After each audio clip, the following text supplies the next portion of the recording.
आज आपण गणेश चतुर्थी स्पेशल नैवेद्याची सात्विक थाळी चमचमीत थाळी बनवतोय।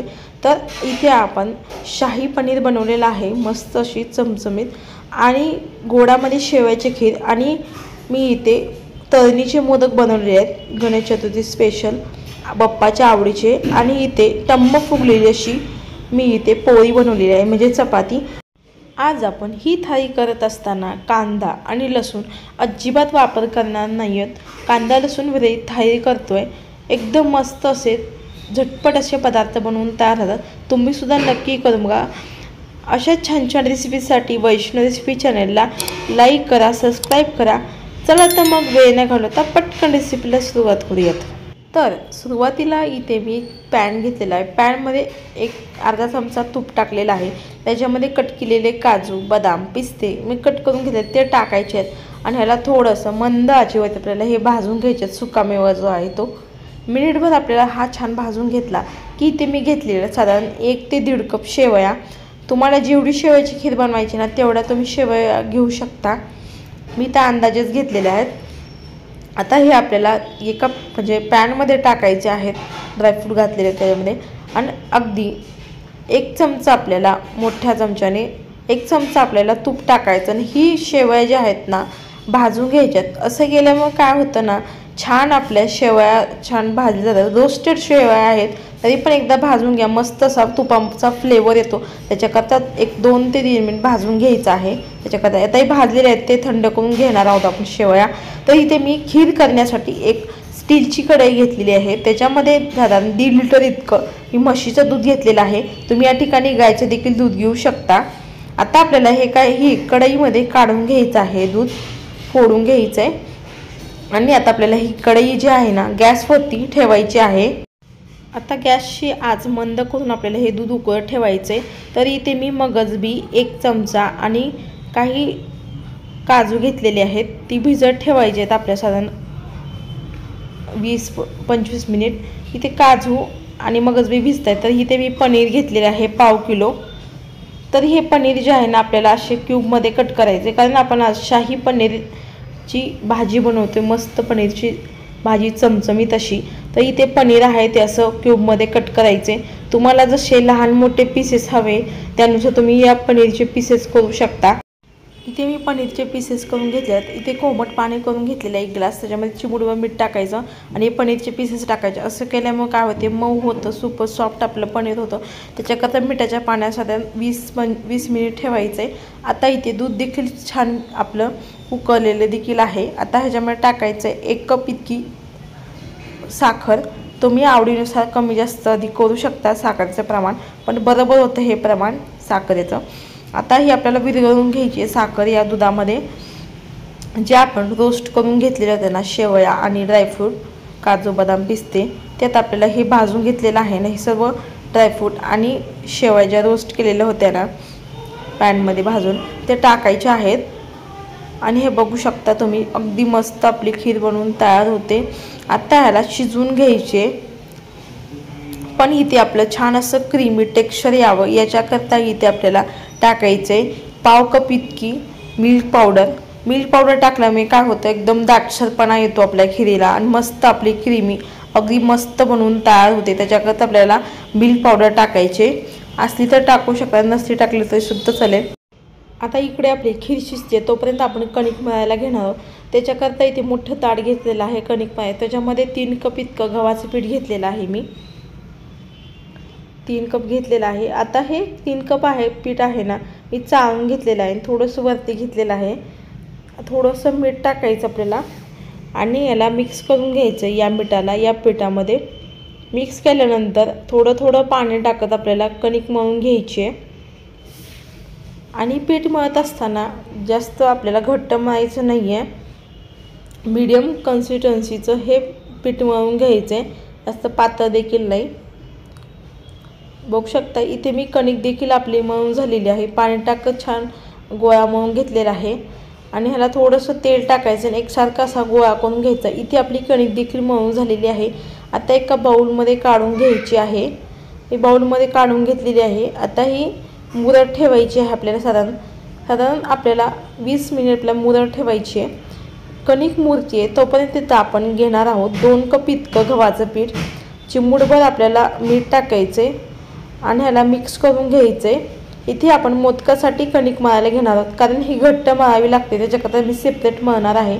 आणि थोडं थोडं पाणी टाकत इथे आपल्याला घट्ट गोळा मळून घ्यायचा आहे. चपातीसारखं मळायचं नाही आहे, आपल्याला मोदक करायचे त्याच्याकरता घट्ट गोळा मळून घ्यायचा. पोळीसारखी कणिक मळून घ्यायची आहे आणि थोडंसं तेल टाकून एकसारखा गोळा करून घ्यायचा आणि ह्याला सुद्धा बाउलमध्ये काढायचं आहे आणि बाउलमध्ये काढून झाकून ठेवायचे. आपल्याला मुदत ठेवायची कणिक ही सुद्धा. इथे बघू शकता आपण दोन्ही सुद्धा कणिक मळलेले आहेत. तोपर्यंत इथे आपली 20 ते 25 मिनिटानंतर इथे खीर देखील शिजलेली देखील आहे. मी केशराच्या काळी काढ्या दुधामध्ये टाकले, ते केशराचं दूध टाकायचे आणि ते तूप टाकायचे. तूप टाकल्यामुळे अगदी मस्त आपली खीर बनवून तयार. त्याच्याकडे 2 चमचे तूप टाका किंवा नाही टाकले तरी सुद्धा चालेल, पण खूप छान टेस्टी खीर होते. बघू शकता तिचा दाटसरपणा, अगदी क्रीमी टेक्स्चर आलेला आहे दूध पावडरमुळे. म्हणून दूध पावडर टाकायची. मस्त आपली मलईदार अगदी मस्त शेवयाची खीर देखील बनवून तयार झालेली आहे. आता आपण इथे पॅनमध्ये घालणार आहोत अर्धा चमचा आपल्याला तूप टाकायचं. तूप टाकलं की आपल्याला खसखस टाकायची 4 चमचा. ती छान तडतडली की याच्यामध्ये टाकायचं आपल्याला ओल्या नारळाचा चव. काळी पाट मी काढून टाकलेली आहे ओल्या नारळाचं, मिक्सरमध्ये बारीक करून घेतलेला आहे ओल्या नारळाचं, किंवा तुम्ही खिसून देखील घेऊ शकता. आणि आपल्याला हे 2 मिनिट आपल्याला परतून घ्यायचं ओल्या नारळाचा चव. ओल्या नारळाचा चव छान परतवून घेतला. 1 कप इतका मी इथे गूळ टाकलेला आहे. हे व्यवस्थित होतं प्रमाण, पण कमी अधिक करू शकता गुळाचं प्रमाण तुम्ही तुमच्या आवडीप्रमाणे. आता इथे आपल्याला हा गूळ आहे तो विरघळून घ्यायचा आहे ओल्या नारळाच्या सोबत आणि ह्याला घट्टसर गोळा होईपर्यंत त्याला परतत राहायचं आहे आपल्याला. इथे बघू शकता इथे मी घेतलेला आहे 3 वेलची आणि बडीशोप टाकलेली आहे. त्यात आपल्याला कुटून टाकलेली आहे मी दोन्हीही. त्यात आपल्याला ह्याच्यामध्ये टाकायचे. वेलचीमुळे छान असा स्वाद उतरतो. इथे आपल्याला जायफळ टाकायचं आहे खिसून. असं जायफळ टाकल्यामुळे काय होतं, छान असं फ्लेवर उतरतो, त्याच्याकरता टाकायचं.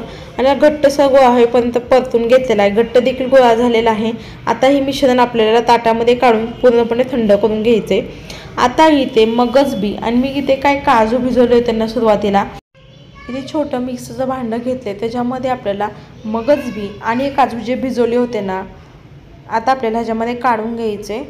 छोट्या मिक्सरच्या भांड्यामध्ये ट्रान्सफर करून घेतलेलं आहे. थोडंसं अगदी पाणी टाकायचे, जास्त टाकायचं नाही. ह्याला बारीक अशी पेस्ट करून घ्यायची. या पद्धतीने बघू शकताय अगदी मऊसर अशी छान भिजवल्यामुळे पेस्ट झालेली आहे. आता ही पेस्ट बाजूला ठेवून द्यायची आहे. मी इथे टमॅटो आहेत ते उकडून घेतलेले आहेत. बघू शकता तुम्ही साधारण 20 मिनिट मी उकडून घेतलेले आहेत पाण्यामध्ये. आणि इथे कट मारून घ्यायचे, वरची साल काढायची आणि कट मारून घ्यायचे. असं केल्यामुळे काय होतं, प्युरी अगदी सॉफ्ट बनवून तयार होते. त्याच्याकरता आपल्याला वरची साल काढायची आणि उकडून घ्यायची टमॅटो आणि ह्याला मिक्सरच्या भांड्यामध्ये टाकायचे. मोठ्याने ह्याला बारीक अशी पेस्ट करून घ्यायची टमॅटोची देखील. आणि इथे मी नॉनस्टिकची कढई घेतलेली आहे, त्याच्यामध्ये आपल्याला तेल टाकायचे आणि जी प्युरी करून घेतली होती ना टमॅटोची ती टाकायची. गॅस पेटवायचं नाही, मग प्युरी टाकायची. मग काय होतं, तडतड उडतं नाही तर मग प्युरी. आणि जे आपण काजू आणि मगजबीची पेस्ट करून घेतली ती सुद्धा टाकायचे. त्यामुळे छान अशी दाटसर आपली ग्रेव्ही तयार होते काजू आणि मगजबी टाकल्यामुळे. किंवा मी कांदा लसूण विरहित करते थाळी, किंवा तुम्हाला कांदाचं वापरायचं ना, कांदासुद्धा तुम्ही भाजून परतून पॅनमध्ये त्याची देखील तुम्ही पेस्ट करून टाकू शकता. आता ह्याला परतून घ्यायचं आहे तेल सुटेपर्यंत. बघू शकता तुम्ही तेल देखील सुटलेलं. मी ते आपल्या किराणा मालाच्या दुकानामध्ये मिळतो ना शाही पनीर मसाला, तो घेतलेला आहे. त्यात आपल्याला पूर्ण अख्खं पॅकेट टाकायचं आहे. तो मसाला असतो, तो फक्त ग्रेव्ही वगैरे नसते त्यामध्ये काय. इथे मी काश्मीरी लाल तिखट घेतलेला आहे, 1 चमचा टाकायचे. तुमच्या आवडीनुसार तिखटाचं प्रमाण देखील कमी जास्त अधिक करू शकता. आता आपल्याला हे परतून घ्यायचं आहे तिखट देखील या ग्रेव्हीसोबत. बघू शकताय तेल सुटेपर्यंत छान याला परतून घ्यायचं आहे या प्युरीला. ते देखील सुटलं देखील होतं. मी ह्याच्यामध्ये गरम पाणी ॲड केलेलं आहे, पण शूटिंग आहे ते राहून गेलं. आता ह्याला पाणी देखील गरम टाकलेलं आहे मी. बघू शकताय तुम्ही ग्रेव्हीची थिकनेस बघू शकता. अगदी व्यवस्थित आपली मस्त अशी आपली भाजी देखील बनवून तयार. शाही पनीर इथे चवीनुसार मीठ टाकायचं याच्यामध्ये आणि याला झाकण ठेवून आपल्याला साधारण उकळून घ्यायची ही ग्रेव्ही. आता इथे मी छोटा पॅन घेतलेला आहे. पॅनमध्ये साधारण अर्धा चमचा इतकं तूप टाकायचं आहे. किंवा तुम्ही तेल देखील टाकू शकता। जे आपण पनीरचे पीसेस करून घेतले होते ना, त्यात आपल्याला थोडेसे रोस्ट करून घ्यायचे आहेत, म्हणजे थोडेसे तुपामध्ये, आणि जास्त नाही। त्याच्यामुळं काय होतं, छान असा क्रंचीपणा येतो पनीरला, त्याच्याकरता टाकायचं आणि खूप छान लागतं हे असं परतून घेतल्यामुळे। किंवा तुम्ही असं देखील टाकू शकता, अगदी जास्त नाही, 1 ते 2 मिनिट आपल्याला हे परतून घेतलेले आहेत। आता हे जे आपण पनीर आहे ना, जे परतून घेतलं होतं ना, जे पनीरची भाजी छान देखील उकळली देखील आहे, बघू शकता तुम्ही। झाकण काढूयात। आता जी पनीरची भाजी आहे ना, ह्याच्यामध्ये आपल्याला पनीर आहे ते टाकायचे, बघू शकता या पद्धतीने। पनीर देखील मी टाकलेलं आहे। आता ह्याला मिक्स करून घ्यायचे पनीर टाकल्यानंतर या पद्धतीने। पनीर देखील मिक्स करून घ्यायचं। इथे मी कसुरी मेथी घेतलेली आहे 1 चमचा, किंवा विकत देखील मिळते, मी घरची कसुरी मेथी घेतली, हातावरची चोळून टाकायची। पनीरच्या भाजीमध्ये अवश्य टाका, फ्लेवर खूप छान अप्रतिम असा उतरतो कसुरी मेथी। याला झाकण ठेवून साधारण 1 ते 2 मिनिट याला आणखीन एकदा आपल्याला शिजवून घ्यायचं आहे, म्हणजे किंवा उकळी काढून घ्यायची, याला उकळी काढून देखील घ्यायची आहे, कारण पनीर आपण टाकलं त्याच्यामध्ये छान असं उतरेल, जी ग्रेव्ही आहे ती। इथे बघू शकता, इथे आपली झटपट अशी चमचमीत अशी भाजी देखील बनवून तयार आहे, शाही पनीर। इथे मी फ्रेश क्रीम घेतलेली आहे, दुधाची जी साई असते ना ती घेतलेली आहे, किंवा तुम्ही फ्रेश क्रीम देखील घेऊ शकता। ती टाकायची आहे, ह्याला मिक्स करून घ्यायची आहे। फ्रेश क्रीम टाकल्यामुळे छान आपली भाजी बनवून तयार होते, मस्त अशी मलाईदार। याला मिक्स करून घ्यायचं। इथे आपली मस्त शाही पनीर बनवून तयार झालेलं आहे, बघू शकता तुम्ही। आता याला झाकण ठेवायचं आहे, ती बाजूला ठेवून देणार आहोत आपण। इथे मी आपण जी सेपरेट कणिक मळली होती ना मोदकासाठी, त्याच कणकेमध्ये मी छोटासा गोळा घेतलेला आहे। आणि आता आपल्याला आपण छोटी पारी वगैरे कशी लाटतो ना मोदकात, तसंच लाटून घ्यायची आपल्याला। लाटून देखील घेतलेली आहे, बघू शकता या पद्धतीने। आणि ह्याला आपल्याला पाकळ्या करून, 1 बोट वरती मध्ये ठेवायचं आणि पाठीमाग 2 बोटे चिमट मारून घ्यायचे, या पद्धतीने बघू शकताय। या पद्धतीने चिमट मारून घ्यायची। अशाच पाकळ्या आपल्याला मोदकाच्या करून घ्यायच्या आहेत, या पद्धतीने बघू शकताय। मी इथे पाकळ्या देखील छान करून घेतलेल्या आहेत, बघू शकता तुम्ही।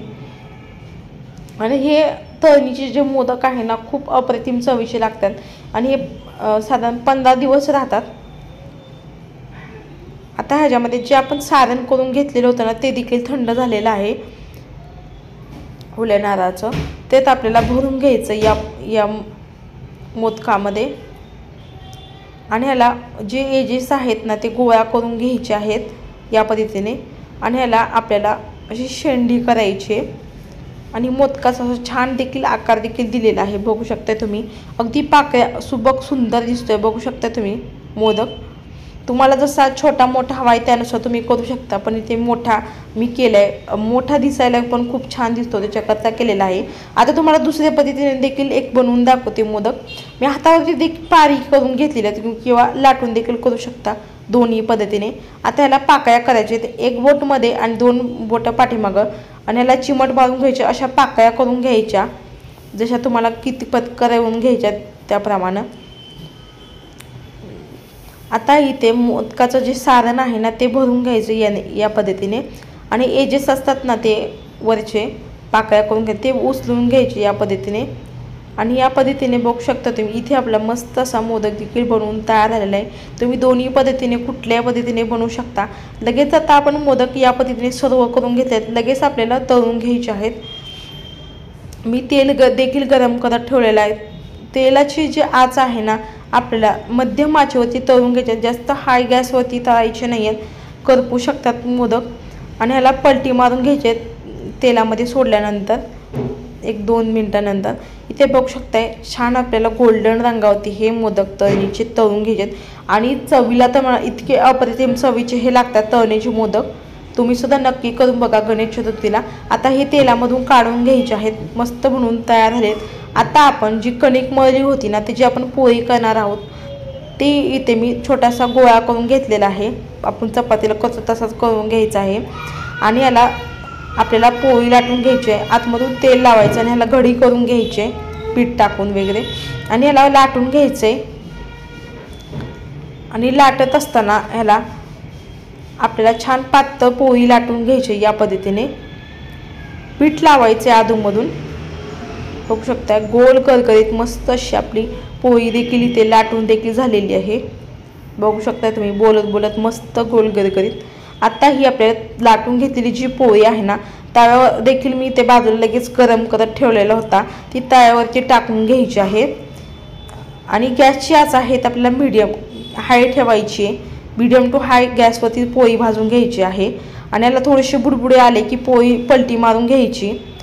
आणि बघू शकता पोळी देखील फुगायला लागलेली आहे। आता पलटी मारून घ्यायची, आणखीन एकदा तेल किंवा तूप लावायचं आहे। आणि याला तेल लावून घेतलेलं आहे मी। आणि ते बघू शकता तुम्ही टम्म देखील मस्त पोळी देखील आपली गुबगुबीत तयार झालेली आहे। आहा, मस्त बनवून तयार झालेली आहे। दोन्ही बाजूने छान अशी खरपूस देखील भाजून घेतलेली आहे। आता ही तव्यावरून आपल्याला काढून घ्यायची आहे। आता आपण गरमागरम अशी गणेश चतुर्थी स्पेशल थाळी सर्व करूया। चमचमीत शाही पनीर सर्व केलेलं आहे। इथे मी डाळ तडक्याची सुद्धा रेसिपी याच्या अगोदर शेअर केलेली आहे। आता आपण मस्त अशी शेवयाची खीर क्रीमी जी आहे ना ती सर्व करूया मस्त अशी। इथे जिरा राईस देखील मी इथे बनवलेला आहे, त्याची सुद्धा रेसिपी अगोदर बनवलेली आहे। आणि गरमागरम अशी टम्म फुगलेली पोळी सर्व करूया। जे आपण तळणीचे मोदक बनवले होते ना ते देखील सर्व करूया। बघू शकता तुम्ही मस्त अशी चमचमीत कांदा लसूण विरहित सात्विक थाळी देखील बनवून तयार झालेली आहे। तुम्ही सुद्धा या पद्धतीने गणेश चतुर्थीला नक्की करून बघा, कशी झाली ते कमेंट करून नक्की सांगा। अशा छान छान रेसिपीसाठी वैष्णव रेसिपी चॅनल प्लीज लाईक करा, शेअर करा, सबस्क्राईब करा। जास्तीत जास्त जणांपर्यंत ही रेसिपी शेअर करा। वेळ काढून माझी रेसिपी पाहिल्याबद्दल तुमचं मनापासून धन्यवाद। चला तर मस्त जबरदस्त रेसिपीमध्ये भेटूया।